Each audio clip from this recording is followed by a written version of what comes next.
Hello, Chicago. I almost forgot where I was. I'm Mike Avila with SYFY Wire. Thank you for joining us here at C2E2, and I am joined now by Marvel's new Editor-in-Chief, C.B. Cebulski. Hey everybody, how you doing? Thanks for coming out. Got some Marvel fans in the crowd? I think we've got one. All right. I'm not sure, but I think that guy in the Captain America outfit is a Marvel fan. You know, this is a really interesting time for you because Marvel's got a lot of things going on, a lot of change happening, a lot of change for the good. Tell me about the Fresh Start Initiative and what you're looking to do to kick off your tenure as Editor-in-Chief. You know, the Fresh Start Initiative is one that we have kind of four main tenets we're pertaining to, trying to apply to the books, which is new titles, new creative teams, new directions, and new beginnings. And it's really about shaking up kind of the creative teams on the book, giving everybody a chance to, you know, shift the titles to characters they've always wanted to write and offer new directions to the fans. You know, and it's not really a relaunch or a reboot. It's just, you know, creatively we're shaking things up. So one of the things that you're doing is you're introducing a new Avengers team. Jason Aaron has taken over the book. Yes. Kind of a big deal at Marvel. Yeah. I mean, Jason Aaron has been doing an amazing job on everything he's written for us. He's, you know, wrapping up the second part of this amazing Thor story that he has. He's got this epic tale that he's been telling.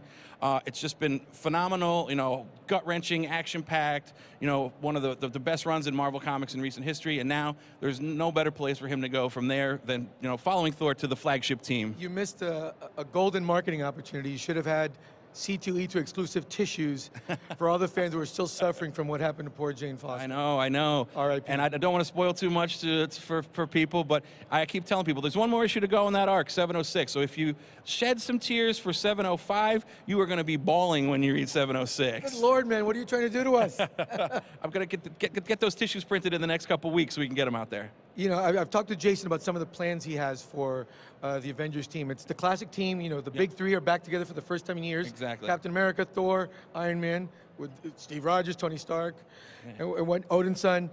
But you have a brand new face on this team. Yep. Robbie Reyes, the Ghost Rider. The Ghost Rider, yeah. And why was, you know, why was it important to put a new face on the Flagship team? It's interesting because some of the best comics and some of the best runs have always had a POV character, a character who was new to the mix, who, you know, the readers could follow through and introduce them to these fantastical worlds. For me, that was Kitty Pryde on the X-Men. You know, her going into the X-Men, she was the character that, as a young reader, we followed through her eyes to the amazing world that the mutants are. And what Robbie Reyes, the new Ghost Rider, is going to give us is kind of that entry point. So, you know, everybody knows the classic characters, and Black Panther and Doctor Strange are on the team as well, which will be an interesting mix. But with Robbie, it's kind of you need that kind of you know, shake-up thrown in there a little bit. So he's going to go in and he's going to look at the Avengers with his wide eyes for the first time, being like, "Wow, am I really associating with these heroes?" And that he'll be the guide for the readers to go into that world. The first arc with the Avengers is going to deal with the Dark Celestials. Yes. Very big, very cosmic story. Are these going to be self-contained arcs that change major focus each 6, 7 issues? Yeah, you know, Jason has a plan where each arc is probably going to run, and I don't want to speak for him, but it's going to run about 5 issues each, and then there's going to be one-shots in the middle, just like kind of he did with his Star Wars run. And he told that one arc, there was a fill-in that's filled in some of the backstory or focus on one of the characters, and then go into the next one. But there is an overarching story that's going to run through it all, you know? He's really focusing on bringing back that kind of big screen action with the Dark Celestials. I mean, Ed McGuinness has drawn the heck out of this book. Perfect. I mean, the double-page spreads are amazing. And then, you know, he's going to focus on some of the other, what he calls them, hotspots in the Marvel Universe. You know, the Marvel Universe is a universe, and the Avengers are the universal kind of protectors. But we really want to make it kind of, these threats are coming to Earth. So, you know, he wants to, you know, make sure that Latveria becomes a hotspot, that, you know, people know where Wakanda is, you know, that's going to be there, and take the Avengers around the globe fighting these amazing adventures. The X-Men franchise. Yep. We can expect big changes happening in the next few months with the X-Men franchise, right? Yeah, we have. With the possible, hopeful, maybe return of Logan into the mainstream Marvel U. We will see. You know, we have the hunt. We will see. We will see. You know, I can't give too much away. You know, the Hunt for Logan. I'm sorry, the Hunt for Wolverine launches in April. It's a one-shot by Charles Soule and Dave Marquez, and it's going to set up, you know, a possible return. It seems that Logan may have come back. We teased that in Marvel Legacy by Jason Aaron, and he's been appearing in those Where's Wolverine pages in the post-credit scene of all the comics. And you know, how, if it's the actual Logan, how he came back, when he came back. A lot of people are interested in that, not just his teammates, but his villains, you know, scientists who might be after his DNA or the adamantium. So it's going to be this grand adventure that starts with the Return of Wolverine book and launches into 4 separate miniseries, each taking different characters on adventures looking for Logan. The Fantastic Four, the first family of comics. Yes, the first family. family. Tell us something. Tell us something good. You know, they will be returning. Fantastic Four #1, a new monthly series by Dan Slott and Sarah Pichelli will be launching in August. It is the original 4 back in action. You know, we've seen Ben and Johnny in the Marvel Universe. Chip Zdarsky, Jimmy Chung, Valerio Schiti have been doing an amazing job telling this really heartfelt adventure with them in Marvel 2-in-1. But Reed and Sue are on their way back. Just how they're back, why they're back, will all be explained. But it's really going to take those classic kind of FF stories, as Dan Slott does so well, and put a new spin on them, and really, you know, mark the return of the FF after the 3 years of hiatus after Secret Wars, when Reed and Sue went away. Tell me about the decision to switch Dan off. Oh, I don't know if you switched him off. You know, I'm sure Dan had to agree to it, to give up Spidey, because he had his hands on that character for a decade. But he's become so closely linked with Spidey, and it was a big change to announce that he was leaving the book and then coming on to bring back the Fantastic Four, and also taking over Iron Man. Oh, by the way. Yeah, by the way. Change is good, apparently. And, you know, for Dan, this was a decision that he made. He had a story he had wanted to tell in Spider-Man. I mean, he had a groundbreaking 10-year run on that book. 10 years, he's the writer of all the issues straight through. You know, he's telling the big classic 800.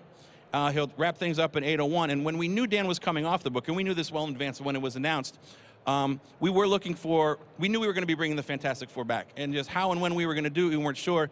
But when Dan freed up, we had a conversation with him if he wanted to take a break or what he was looking to do. And he said if Fantastic Four was open, he'd be the guy he wants to jump right in.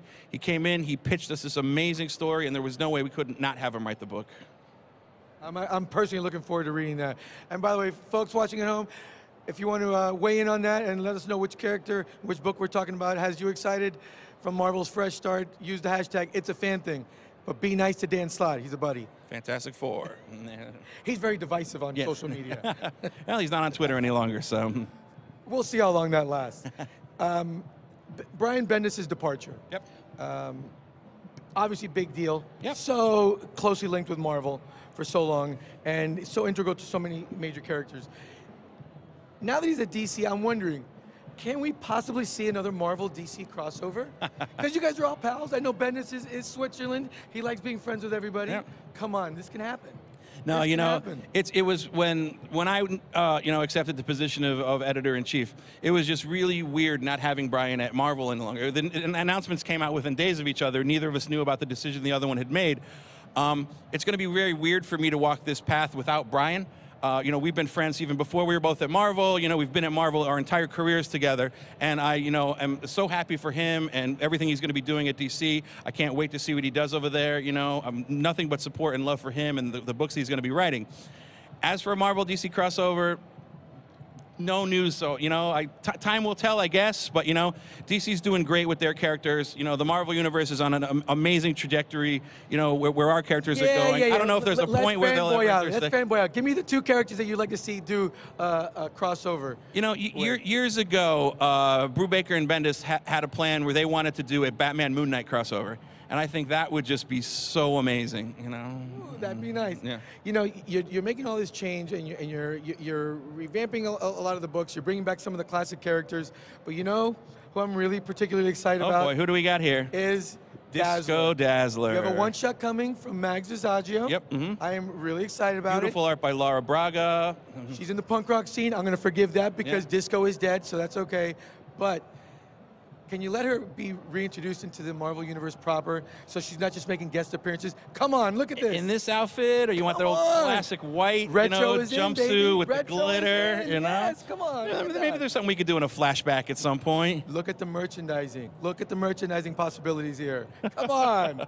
With the roller skates? Or is she on roller blades there? That's a little bit of its time, isn't it? The late 90s. Okay, we'll go with the roller blades, no, but seriously, I am excited about that. I'm excited to see a lot of the changes where you're doing a good mix of, you know, celebrating the past and moving forward. And that's what we really have to do, you know. I always think that the Marvel's been around for 80 years. It's this grand tapestry of stories. And to move forward to the future, it's always best to respect the past. You know, what Stan Lee did, what Stan Lee started is carried through, you know, Marvel for almost 80 years now. And I want to respect that tradition. And me and the team, the creative teams and the editorial teams are pushing the line forward in a new direction, but never forgetting where we came from. Real quick, we got about 10 seconds left. Give me the book that's going to surprise a lot of fans that's coming. The Sentry by Jeff Lemire and Kim Jacinto. An amazing take on the character. A character I never really enjoyed all that much, but the new take is fantastic. C.B. Cebulski, thank you so much for talking with us. Thanks, give everybody. Give a hand, ladies and gentlemen. Come on, Cap, stand up. Give him a hand. Yeah, Cap. Come on. Woohoo! All right, folks, remember, keep following all the fun here at C2E2 with the hashtag It's a Fan Thing. And coming up next from Marvel Studios, Ryan Meinerding is going to talk to us about designing the cinematic universe. Stick around for that. Make mine Marvel.